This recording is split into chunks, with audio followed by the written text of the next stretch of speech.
दोस्तों नमस्कार। आज पूरे दिन सोशल मीडिया पर चर्चा रही तो राहुल गांधी की और कांग्रेस पार्टी की। राहुल गांधी ने श्रीनगर और जम्मू का दौरा किया तो दूसरी तरफ अदानी के खिलाफ कांग्रेस पार्टी ने संयुक्त प्रदर्शन किया पूरे देश में।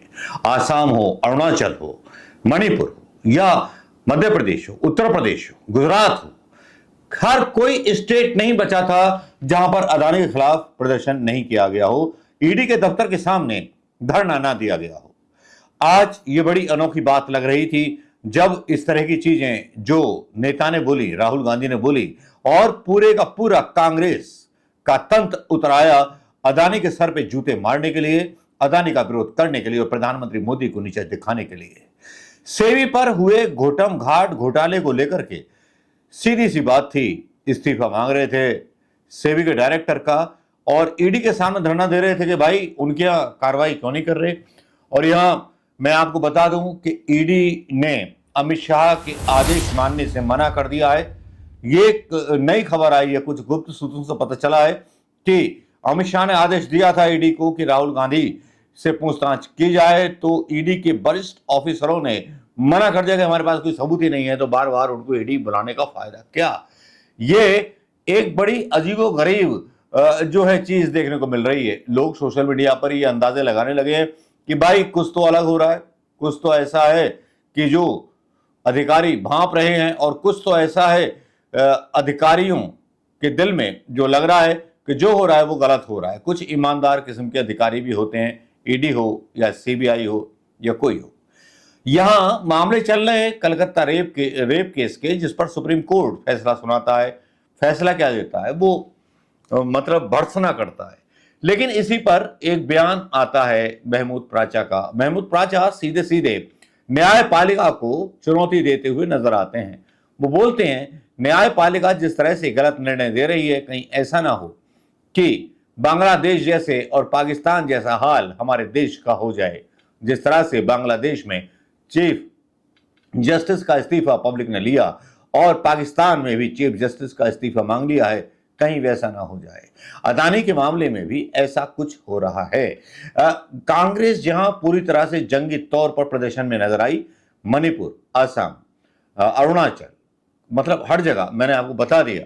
लेकिन उत्तर प्रदेश में भी नजर आई। उत्तर प्रदेश में अजय राय प्रदर्शन करते हुए नजर आए, जीतू पटवारी पूरी तरह से कोसते हुए नजर आए।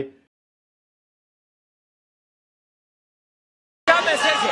हम दो, हमारे दो, अडानी और अंबानी की इनकम लाखों गुना बढ़ गई और गरीब आदमी देश का और गरीब हो गया। 80% संपत्ति देश के गरीबों की 2 लोगों के पास है, 10 लोगों के पास है, 20 लोगों के पास है। कैसा देश बनाया आपने? गरीब गरीब हो रहा है, अमीर अमीर हो रहा है। और नरेंद्र मोदी का जो चेहरा था ईमानदारी का, ना मेरे आगे कोई है ना मेरे पीछे कोई है। क्या मैसेज है ये? आगे पीछे अडानी और अंबानी है, ये मैसेज है। और अडानी की और अंबानी की दुनिया के सबसे अमीर आदमी हो गए और 80% देश के आम आदमी गरीब हो गए। कैसा देश है ये? इस देश में नरेंद्र मोदी का चेहरा बेनकाब हो चुका है। जो नरेंद्र मोदी अपने को ईमानदार कहता था, वो नरेंद्र मोदी से कोई देश का प्रधानमंत्री आज तक नहीं हुआ।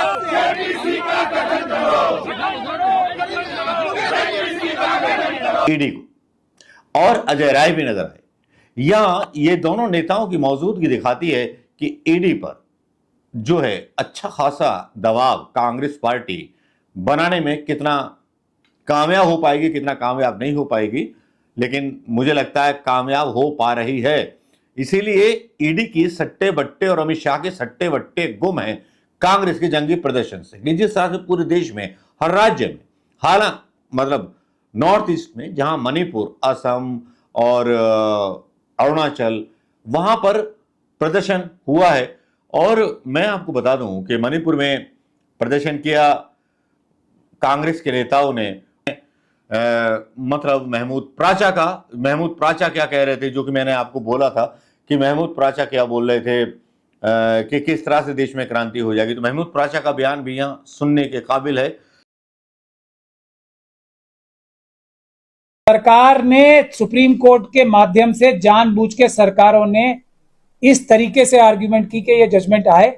मैं ऐसा नहीं कह रहा हूं कि सरकार की बहस करने से ही ऐसी जजमेंट आ गई, लेकिन पूरी ताकत लगाई गई इस बात की कि आपस में लड़ाई कराने वाला यह फैसला हो जाए। तो सरकार ने, जैसा मैंने अपनी जंतर मंतर की भी स्पीच में कहा था, सुप्रीम कोर्ट में इस तरीके से बहस करके, और सुप्रीम कोर्ट की जजमेंट के बारे में जितना भी बुरा कहा जाए वो कम है, जितने भी शब्द इसकी बुराई के लिए कहे जाएं वो कम है, ये मैं प्रेस में बोल रहा हूं। और सुप्रीम कोर्ट का जो बिहेवियर है वो इस प्रकार का है कि हमारे दोनों पड़ोसी देशों में सुप्रीम कोर्ट के चीफ जस्टिस का अभी बांग्लादेश में इस्तीफा लिया गया है, और पाकिस्तान में अभी सुप्रीम कोर्ट के चीफ जस्टिस का घेराव हो रहा है, शायद आजकल में हुआ। ये क्यों हो रहा है ऐसा? क्योंकि इस प्रकार के फैसले आ रहे हैं जो कि जनता को बिल्कुल भी समझ में ही नहीं आ रहा कि इतना बड़ा अन्याय हम पे कैसे थोपा जा सकता है। तो इसमें Supreme Court as a institution की गलती नहीं है। जो लोग इस तरह की जजमेंट्स लिख रहे हैं, और 4 सुप्रीम कोर्ट के जजेस कह चुके हैं कि हम पे दबाव है, जो लोग दबाव में आके इस तरह के काम कर रहे हैं, ये उनकी गलती है। तो जनता को ये समझना चाहिए। अब मैं ये जजमेंट जो खराबी करती है उस पे आता हूं सीधे सीधे। ये अगर वाल्मीकि समाज को, धानुक समाज को, या किसी भी मूसाहार समाज को, किसी को भी अगर कुछ देने वाली होती, 1% भी अगर देने वाली होती, तो मैं इसका सबसे बड़ा समर्थक होता, चाहे पूरी दुनिया मेरे खिलाफ हो जाती। मैं ये बात खुल के कहना चाहता हूं, अगर ये 1% भी उनके फायदे की होती तो मैं इसके समर्थन में खड़ा होता, चाहे पूरी दुनिया एक तरफ हो जाती। लेकिन इनसे किसी को भी, वाल्मीकि समाज को या किसी को भी, इतना सा भी लेश मात्र फायदा नहीं होने जा रहा, यह मैं गारंटी के साथ कहता हूं। और आने वाले समय में, कुछ महीनों में, 6 महीने तक, साल भर तक, ये बात सभी समाज के लोगों को क्लियर भी हो जाएगी।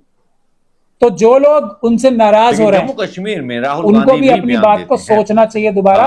जम्मू कश्मीर में राहुल गांधी बयान देते हैं कि मेरा रिश्ता इस जमीन से जुड़ा हुआ है, मेरे पुरखों का। ये बयान वाकई में बड़ा दिलचस्प होता है। मैं जम्मू और कश्मीर के लोगों से मोहब्बत करता हूं। ये बहुत पुराना रिश्ता है, खून का रिश्ता है। हिंदुस्तान की हिस्ट्री में आज़ादी के बाद बहुत सारी बार यूनियन टेरिटरीज को स्टेट में बदला गया है, मगर एक ही उदाहरण है जब स्टेटहुड छीनकर यूनियन टेरिटरी बनाई गई है। ये पहली बार हुआ है, इससे पहले ये कभी नहीं हुआ था। हमारे लिए जम्मू और कश्मीर के लोगों का रिप्रेजेंटेशन, उनका स्टेटहुड सबसे जरूरी चीज है। मैं आपको पर्सनल अपनी बात बताता हूं, मैं लोकतंत्र की रक्षा करता हूं, पूरे देश में करता हूं, रिप्रेजेंटेशन की रक्षा करता हूं, मगर मेरे लिए जो जम्मू और कश्मीर के लोगों के दिल में दर्द है, दुख है, डर है, उसको मिटाना मेरा लक्ष्य है। ये मेरे लिए पॉलिटिकल बात नहीं है। जो आपको सहना पड़ता है, जिस डर में आप जीते हो, जो दुख आपको होता है, इसको मैं, खारगे जी, पूरी कांग्रेस पार्टी हमेशा के लिए मिटाना चाहते हैं। जम्मू और कश्मीर के लोगों से, युवाओं से मैं कहना चाहता हूं, नफरत के बाजार में मोहब्बत की दुकान खोलनी है। नफरत की काट नफरत से नहीं हो सकती है, नफरत की काट मोहब्बत से हो सकती है, और मिलकर हम नफरत को मोहब्बत से हराएंगे। और यहाँ बहुत सारी सोशल मीडिया पे चीजें चल रही हैं। अरुणाचल, अदानी सेबी चीफ, अदानी स्कैम, और गिरफ्तारियां दी जा रही है। छत्तीसगढ़ में भी दी जा रही है, गुवाहाटी में दी जा रही है। ये एक अचानक से खड़ा हुआ आंदोलन अदानी और सेबी के खिलाफ वाकई में बता रहा है कि विपक्ष कमजोर नहीं रहा है, और विपक्ष जो है हावी होने वाला है। जहां पर मणिपुर में भी प्रोटेस्ट होता है और अरुणाचल में भी प्रोटेस्ट होता है। ये सारी चीजें जो है वाकई में दिखा रही हैं कि कांग्रेस पूरी तरह से जमीन में उतर चुकी है। जम्मू एंड कश्मीर में जब से चुनाव घोषित हुए हैं, राहुल गांधी जम्मू कश्मीर का दौरा करते हुए दिखाई देते हैं, तब लगता है कि राहुल गांधी। नमस्कार दोस्तों, कैसा लगा राहुल गांधी और कांग्रेस के बारे में ये जंगी प्रदर्शन अदानी के बारे में? क्या सही है, गलत? ये कमेंट आप करके बताइएगा। जय हिंद दोस्तों।